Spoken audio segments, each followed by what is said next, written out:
Ներքին գործերի նախարարության փրկարարծառայության տնօրեն ներքին գործերի նախարարի տեղակալ Արամ Ղազարյանը ապրիլի 29-ին այցելել է Ազատի ջրամբար, ծանոթանալու ջրամբարների կառավարման կարողությունների կատարելագործում, կլիմայական ռիսկերին դիմակայունության համար ծրագրի արդյունքներին։ Ջրամբարային այցելել նաև Հայաստանում Ճապոնիայի արտակարգ եւ լիազոր դեսպան Յուտակա Աոկին, ՄԱԿ-ի զարգացման ծրագրի մշտական ներկայացուցիչ Նաթիան Ասֆլիշվիլին, Արարատի մարզպետի աշխատակազմի, ջրային կոմիտեի, հիդրոօթերևութաբանության եւ մոնիթորինգի կենտրոնի ներկայացուցիչներ։ Ծրագիրը սկսել է 2025 թվականին, ուղղված է Հայաստանում ջրամբարների կառավարման կարողությունների կատարելագործմանը, այն տրամաբանությամբ, որ մենք ստանանք այնպիսի մի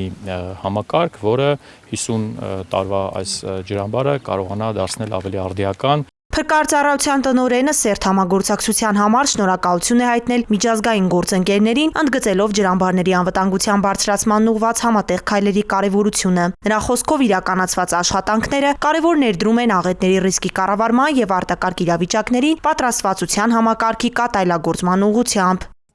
Հայաստանի Հանրապետության կառավարության եւ ՄԱԿ-ի զարգացման ծրագրի հետ մեր գործընկերությունը արդյունավետ է եղել։ Այսօր այստեղ գտնվելով եւս մեկ անգամ հնարավորություն ունեցա տեսնելու ծրագրի շրջանակում իրականացված աշխատանքը։ Շատ բան արդեն արվել է, սակայն առաջիկա տարիներին դեռ ունենք անելիքներ։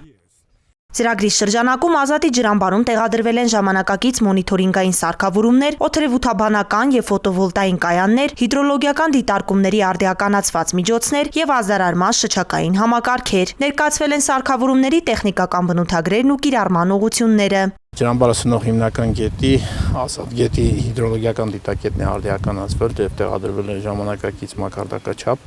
Յուրաքանչյուր 10 րոպե մեկ ինտերվալով մենք կարողանում ենք չափել, թե Ազատ գետի միջոցով ինչքան հոսք է մտնում